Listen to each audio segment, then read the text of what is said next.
Uma das coisas, se eu pudesse, faria com mais intensidade, seria presentear. Eu não preciso de dias especiais para presentear. Às vezes passa numa vitrine, vai numa loja, numa livraria, vê um livro, você aí dá lá, você quer bom pro João, você quer bom fulano, essa blusa ficava bonita da Fátima, essa joia ficava bonita da Fátima, da Priscila, aí vem os agregados, nora, genro, né, que a gente vai achando que vai ficando. Eu particularmente gosto, nem sempre posso. Às vezes uma irmã disse para a Fátima que não poderia ter dinheiro, porque se eu tivesse gastaria muito com os outros. Não sei a base bíblica disso, mas foi dito. Alguém vai achar. Agora, eu sou um escravo da gratidão. Eu entendo que gratidão é a maior das virtudes. Eu particularmente espero de tudo e tudo uma pessoa ingrata. Agora, como diz Paulo, eu falo de mim mesmo. Por mais que eu possa pensar diferente do irmão em algumas circunstâncias, como já pensei em outras situações, eu sou grato. E gratidão você não paga. Se você me presta um favor, me ajuda, por mais que eu retribua monetariamente aquilo que você gastou comigo, a situação não será a mesma. Porque eu entendo que você foi a mão de Deus, foi um instrumento de Deus usado para abençoar a minha vida, e na medida que eu sou ingrato com você, eu estou sendo ingrato com Deus. Eu creio, gratidão é algo muito sublime. E quando se fala de gratidão a Deus, do que Deus tem feito por mim, do que Deus tem feito por nós, né, Padre? Que Deus tem a jornada que temos vivido. Hoje o irmão dizia, pastor, pouca gente não sabe que eu já vivi dessa vida. Isso eu sei, irmão. Porque todos nós temos uma história de vida, uma história marcada por lutas, por dificuldades, mas mesmo naquele momento que estivemos sozinhos, não estávamos sozinhos, Deus estava conosco. E tudo que eu possa fazer, o salmista pergunta isso no Salmo 116: que darei eu ao Senhor por todos os benefícios que me tem dado?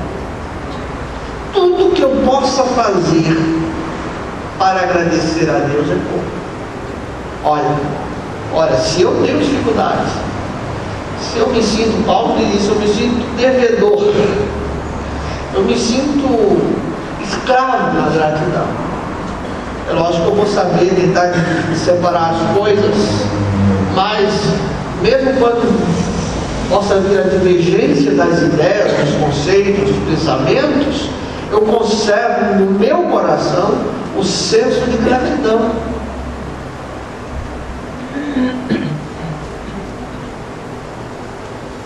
Eu não esqueço. Procuro não conservar na memória aquilo que não me traz esperança, mas aquilo que me traz esperança, não é? O Jeremias diz isso: olha, parece que todos os homens são maus, mas aí ele diz: torna a trazer à memória aquilo que me dá esperança. E a mão estendida de Deus através das pessoas é uma prova da esperança que eu continuo tendo em Jesus. Por isso, favor não se paga. Favor se retribui com gratidão. Não quer me dever nada. Você pode até não dever o dinheiro, assim lá que foi. Mas naquela situação, sou grato do resto. O salmista diz isso no Salmo 103, quando ele diz, Salmo 103, ele diz: bendize a minha alma ao Senhor. Salmo 103. Bendize a minha alma ao Senhor, e tudo que há em mim, bendiga o seu santo nome. Bendize a minha alma ao Senhor, e não te esqueças de nenhum dos seus benefícios. É Ele quem perdoa todas as tuas iniquidades, quem sara todas as tuas enfermidades, e quem redime a tua vida da cova, quem te coroa de benignidade e misericórdia. O salmista está dizendo: a minha alma celebra ao Senhor, a minha alma engrandece e agradece ao Senhor, e tudo que há em mim bendiga, tudo que há em mim se transforma em palavras de louvor, por todos os benefícios que me tem feito, e não te esqueças de nenhum dos seus benefícios. É Ele quem perdoa todas as tuas iniquidades, quem sara todas as tuas enfermidades. Eu sou muito grato a Deus, já disse isso algumas vezes aqui nesse púlpito. No meu primeiro ministério eu tinha 22 anos, que são 22 anos. Eu tinha um diácono, homem pobre, uma família muito grande, já está na glória. Quando eu completei meus 25 anos de ministério, liguei para agradecer a vida dele e da esposa, os dois estão na glória. Mas aquele homem simples, que a comida melhor era no domingo, quando o pastor ia visitar, que era uma espécie de um pirão de mão de vaca, que fazia de mão com tal era a pobreza daquela família, mas ele sempre me ensinou e mostrou o caderninho que ele tinha. Ele dava graças a Deus até pelo trem que ele pegava para ir para Recife. Irmão Hermínio, na sua simplicidade, na sua pobreza, me ensinou ainda mais a ser grato a Deus por todos os benefícios. E o salmista diz, e explica a razão disso, quando diz: é Ele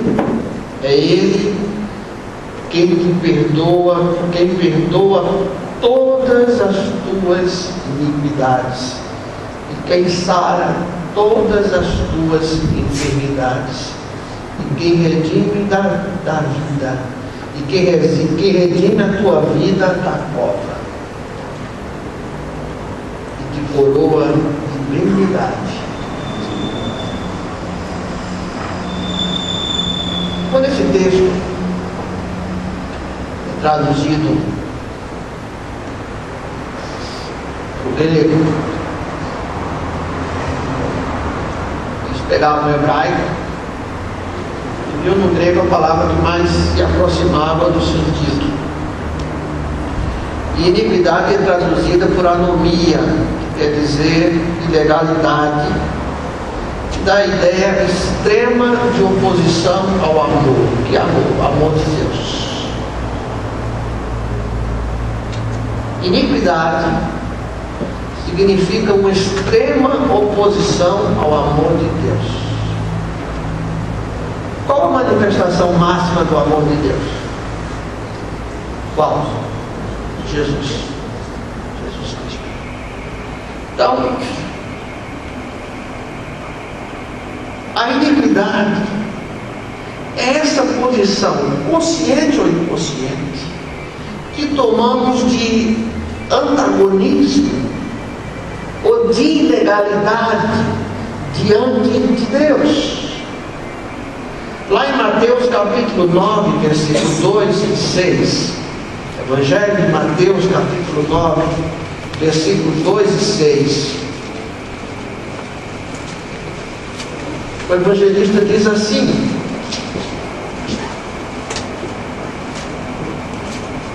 quando fala da cura do paralítico de Cafarnaum: e eis que lhe trouxeram um paralítico deitado no leito.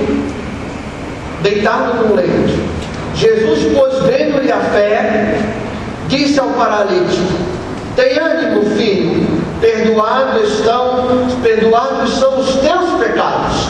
Versículo 6: para que saibais que o Filho do Homem tem autoridade sobre a terra autoridade para perdoar pecados, disse então ao paralítico: levanta-te, toma o teu leito e vai para a tua casa.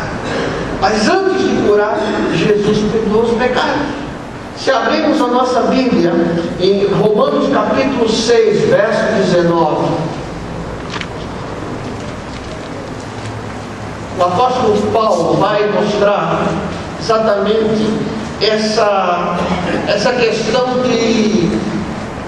da lei, onde ele diz no versículo 19: falo como homem por causa da vossa fraqueza, pois assim como apresentaste os vossos membros como servos da impureza e da iniquidade, anomia, para a iniquidade, da iniquidade para a iniquidade, assim apresentai agora os vossos membros como servos da justiça para a santidade. Paulo está dizendo: olha, antes de Jesus, antes da experiência de salvação, antes do conhecimento de Jesus, você vivia escravo disso, dessa ilegalidade. Nós vivíamos na ilegalidade. E quem vive na ilegalidade vive o temor de quem vive na ilegalidade.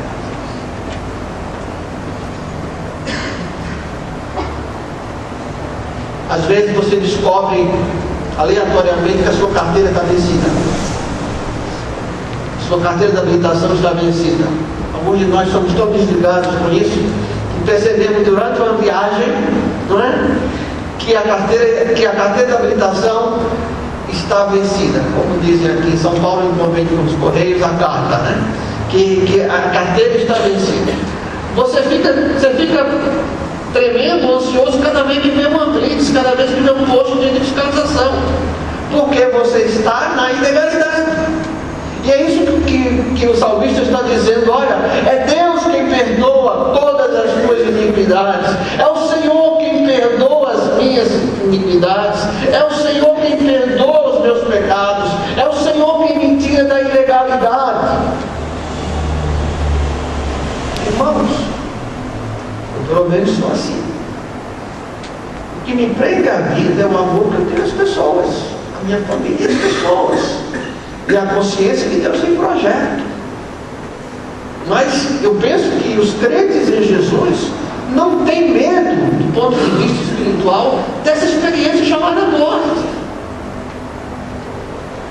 porque sabemos em quem temos crido, e sabemos que não estamos na ilegalidade. Não precisamos ter medo do que vamos enfrentar, porque sabemos que temos um Salvador, e o salmista diz isso: é Ele que redime a tua vida da cova, quem te coroa de benignidade e misericórdia. Mas o salmista usa uma outra expressão, que eles traduzem na prosteneia, que é a enfermidade. Primeiro eu quero dizer que eu creio no poder soberano de Deus em curar. Mas precisamos entender o que a Bíblia de fato quer dizer.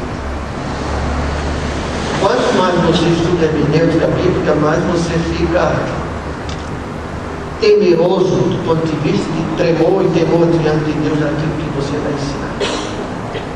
Isso é um texto muito usado para mostrar como se Deus tivesse a obrigação de curar toda enfermidade. O que a Bíblia está dizendo neste texto, e vai dizer em outros textos, vai dizer no texto do profeta Isaías, que o pecado gera doença, a morte espiritual. Mas não é justiça. A consequência do pecado é a morte. Que morte? Morte física? A morte física é o resultado da finitude.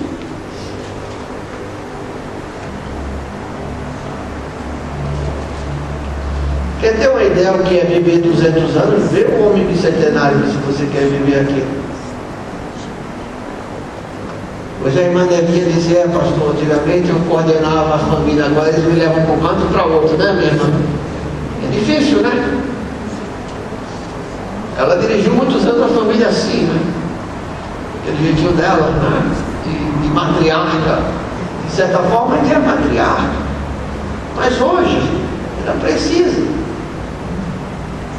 O que a Bíblia está dizendo é que juntamente com a ilegalidade, com a iniquidade, nós somos tomados da enfermidade espiritual. Como disse os irmãos, eu creio, o Novo Testamento usa duas palavras básicas para isso: terapeutos, que é a cura através da terapia, de médicos, de uma série de contribuições que hoje a ciência permite, graças a Deus por isso. Graças a Deus.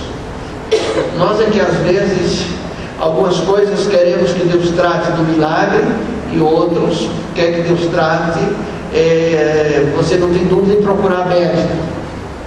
Ninguém nunca chegou para mim dizendo, pastor, ore para que Deus corrija todos os meus dentes, que eu não preciso extrair, que eu não preciso fazer isso, fazer aquilo outro. Mas algumas doenças, que são também doenças como outras, às vezes nós queremos espiritualizar. Mas a palavra de Deus está dizendo, e se formos lá para Isaías 53,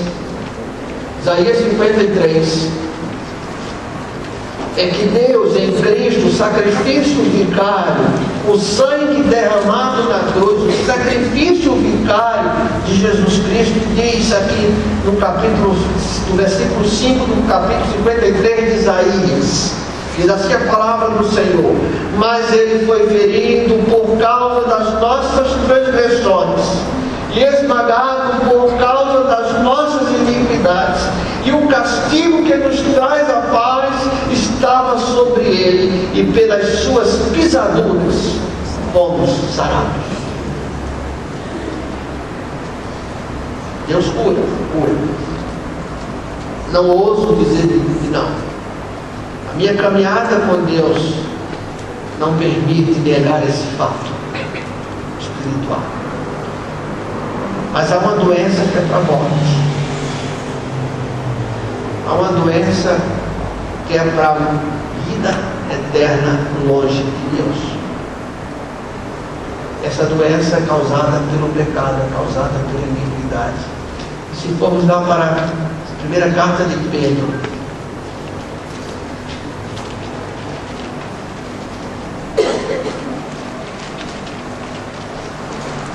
primeira carta de Pedro, capítulo 2, versículo 24, ele diz: levando ele mesmo os nossos pecados em seu corpo sobre o madeiro, para que, mortos para os pecados, pudéssemos viver para a justiça, e pelas suas feridas fostes sarados. Essas feridas, se você for lá de novo no texto de Isaías, você vai encontrar isso. Daquele foi moído.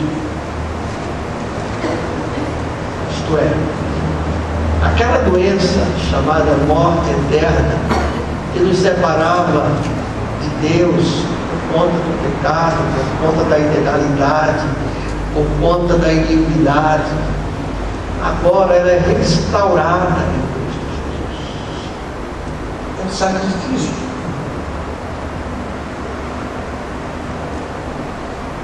Quando nós cantamos o sangue de Jesus me lavou, quando nós cantamos algo mais que a neve, fomos lavados no sangue de Jesus, quer dizer que o sacrifício de Cristo o sacrifício vicário do Senhor Jesus nos purifica. O sacrifício dele. Porque o sangue que ele derramou era resultado do sacrifício. Porque os ladrões não derramaram sangue. Mas era o sangue do inocente. Era um sangue que abriu a mão do poder de ser Deus e humilhou-se até a morte, tomou a forma humana, humilhando-se até a morte de cruz, para que pudesse nos tirar da ilegalidade. De vez em quando os governos, e agora isso nos Estados Unidos está tendo essa grande discussão lá, aparece um governo que de repente dá uma anistia que tira as pessoas da ilegalidade. Quem nos tira da ilegalidade, da iniquidade, é o sacrifício de Jesus na cruz. Pense nisso. Você tem certeza na sua vida que este sacrifício de Jesus já alcançou a sua vida? Você já saiu da ilegalidade? Ou pensa que vai sair porque é bom, porque é correto, porque faz aquilo, porque faz aquilo? Não é, irmãos. É um presente de Deus, é uma dádiva. Por isso o salmista diz: bendiz a minha alma ao Senhor. Ele ainda tinha uma contemplação limitada da salvação. Bendiz a minha alma ao Senhor, e tudo que há em mim bendiga o seu santo nome. Bendiz a minha alma ao Senhor, não te esqueças de nenhum dos seus benefícios. É Ele quem perdoa todas as tuas iniquidades, quem sara todas as nossas enfermidades. Cá entre nós, irmãos, quantas vezes somos belas violas? Só Deus conhece o pão colorado. Só Deus. As pessoas conhecem a viola, mas só Deus conhece o íntimo do coração. E nesse íntimo do coração a gente sabe que é a graça de Deus, o favor imerecido de Deus, que nos tira dessa condição de ilegalidade e nos dá a condição de filhos do Altíssimo. Agora, filhos, herdeiros, participantes da glória eterna. Hoje à noite nós vamos celebrar a ceia do Senhor. Vamos, através deste culto memorial, trazer à memória o sacrifício de Jesus. A nossa fé, por aquilo que cremos,